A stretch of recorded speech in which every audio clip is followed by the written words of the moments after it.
Will we have a major death in Avengers Doomsday? I say yes, because unlike what happened with Thanos in the first 3 phases of the Marvel Cinematic Universe where they were able to introduce the villain, gradually, across several movies, the Russo brothers must establish Robert Downey Jr.'s Dr. Doom as a true threat. This explains why these characters unite quickly, even though Thanos was introduced across several movies. He first appeared in Infinity War, seemingly killing Loki and defeating Hulk in hand-to-hand combat. It's designed to make us feel from the very beginning of the movie just how powerful this villain is. So, well, I think that's even more reason for us to have a death in this next movie. Now remember that this wasn't planned, since the movie we were supposed to see was Avengers Kang Dynasty. But because of some issues with the actor and the box office of some movies, Marvel was forced to bring back some of the heavyweights from its universe, to give us a movie that aims to return Marvel to its former glory. But which character will pay the price? We'll discuss that in this video and cover all the confirmed characters. From those who are least likely to die to those who are most likely to die. Let's begin.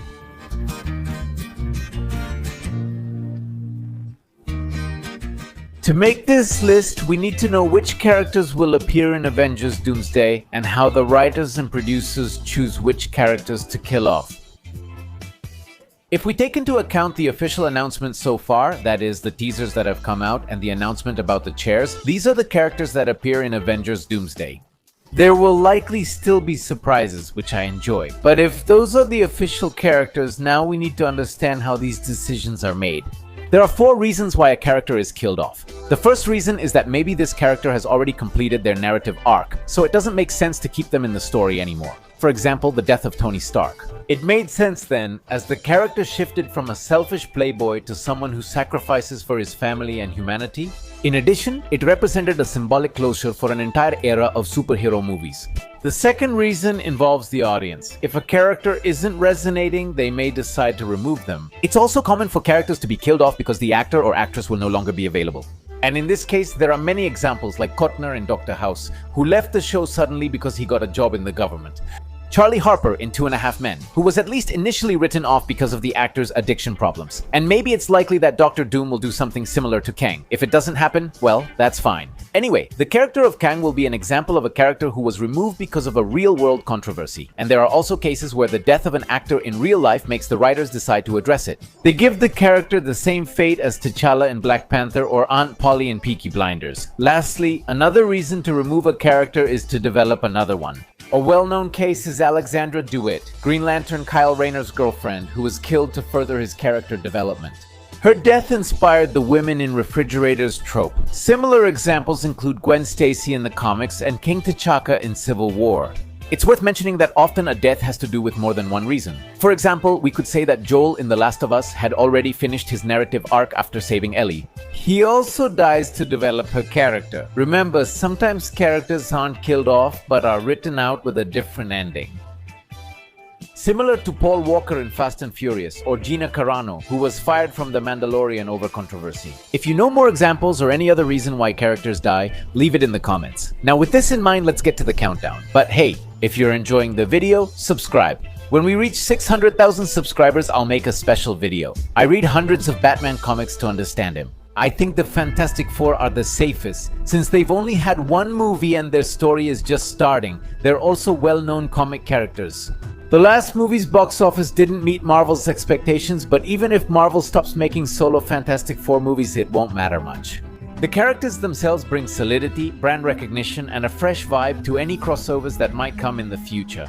Also, at least for now, Pedro Pascal and the rest of the cast are probably not getting paid the huge amounts that Robert Downey Jr. or Chris Evans are getting to come back. For me, these 4 characters are safe, mainly because they're a team and come as a package. Remember, the Thunderbolts are different, even though they're a team too.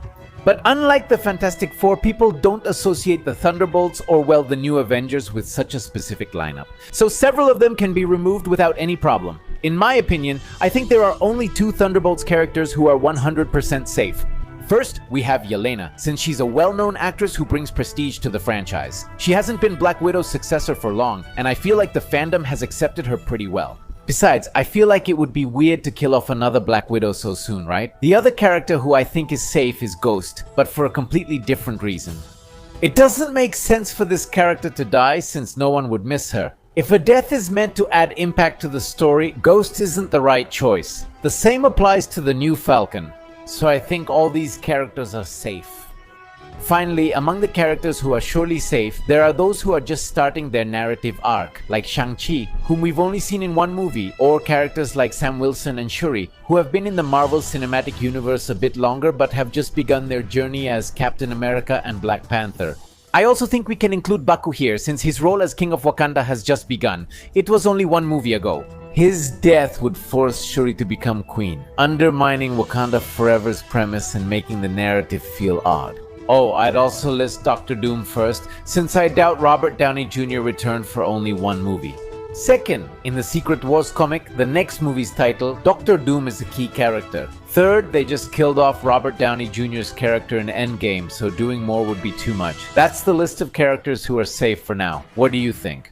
Let me know in the comments if you'd change any of them. Also, if you like superheroes, I'll be giving a live online course on the 5 eras of superheroes. It's an 8-hour course where you and I will talk live about the history of superheroes. We'll start by talking about the myths that inspired the heroes. How did these characters come to be?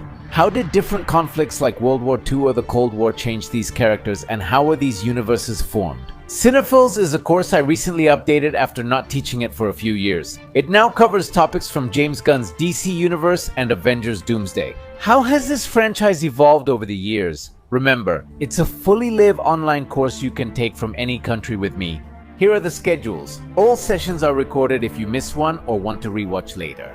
Let's discuss which characters might be at risk based on choices in the next movie. I'll start with some of the Thunderbolts. Most of the team seems safe since their franchise just began. However, their movie didn't meet Marvel's box office expectations, and it might make narrative sense to remove some of them. For example, John Walker might finish his character arc in the next movie and die a hero as he wished. Red Guardian is an emotional character, and his death would be painful and help develop Yelena. Meanwhile, Bob might be too powerful to keep him on the good side for too long. So I feel that these 3 characters are in some danger if the movie decides to go that way. Other characters that I also feel could be in some danger are Namor and Gambit. Both have only been in one Marvel Cinematic Universe movie, but Gambit belongs to a universe likely nearing its end. In 2023, actor Tenoch Huerta faced a sexual assault allegation. I don't think any of them are completely safe, but some things make me believe they're not in serious danger. Channing Tatum has shown affection for the character, and I see him as a special case. The X-Men, just like Hugh Jackman's Wolverine, who will probably still be around until he's 90, I also don't feel like Tenoch Huerta is in that much danger, because the case against him hasn't had any updates in a couple of years. There haven't been any new cases or testimonies that point to a dangerous pattern of behavior from Tenoch, nor has there been more evidence that his case was real. Ant-Man is a different case, as Paul Rudd has no scandals and no major issues staying in the franchise even after many years. Maybe he wants to leave, or maybe they think he's been there too long. His death could have a strong emotional impact if the story is handled well, so I think we can add these 3 to the list of at-risk characters. Finally, there's the category of characters who could very well die, because they already have a complete narrative arc, but I doubt they'll do anything to them here. First, I'd pick Loki, since we've seen him change from a selfish villain to a guardian of the multiverse. And what about the timelines? Killing Loki again would be lame. It'd be like the 4th time already. Another character I doubt they'll endanger again is Steve Rogers, since he already got a happy ending. It would be heartless for the Russo brothers to bring him back just to kill him. That's how my list stands. The characters in green are completely safe, while those with a yellow symbol aren't entirely safe, though I doubt anything will happen to them now. Does this remind you of anything? Killing off a character is just one way to sideline them. For instance, what if Paul Rudd suddenly doesn't want to be in the Marvel Cinematic Universe anymore? They can simply quietly move him aside, and that's it, and the same thing can happen with any other character. Here's my list of characters I think are in danger. Some, especially the first X-Men from the Fox movies, seem likely to die. Not only have they had their time, but some are also too old for another 10 or 15 years in a franchise. That's why I think Avengers Doomsday will be the swan song for these characters. A story that gives their universe a fitting ending and lets the cast say goodbye to their roles epically, and make way for a new generation of mutants that are native to the Marvel Cinematic Universe with a completely new cast. The key thing about these movies will be introducing new mutants. Since a new generation of X-Men, one of the most popular superhero groups inside and outside of comics, could mark a turning point in the Marvel Cinematic Universe. Finally, attract a new generation to the franchise with a soft reboot featuring the X-Men as a key element. Sorry, but I think this is the last time we'll see these characters. But if you notice, there are also other characters who are in a lot of danger too. The first of them is Thor, a character who has already completed his narrative arc within the Marvel Cinematic Universe 4. I believe he's one of the characters who has suffered, changed, and evolved the most in this universe, so letting him rest after so many movies seems logical. Chris Hemsworth also shared an emotional, nostalgic thank you on social media, making us wonder if he knows something we don't. Finally, we have Bucky, another character who, just like Thor, has already completed a narrative arc and has even started another one as a mentor to the Thunderbolts. However, it's also worth mentioning that there are rumors the actor will play Harvey Dent in the new The Batman movie, so he could be at risk. And look, I love seeing Bucky on screen, but I also kind of feel like he's already given everything he had to give in this franchise. But anyway, the truth is that nothing stops him from being in both franchises at the same time. So this is how the complete diagram would look with all the confirmed characters so far, and how likely is it that we won't see them again? But now I'd love for you to tell me which characters you think are going to die in this movie. I'll read your comments. Reminder, my superhero history talk has a discount until February 5th. The link and coupon are in the video description. Don't forget to subscribe, it really helps us. That's all for today. I'm Go the Geek Monitor. Keep looking beyond the obvious.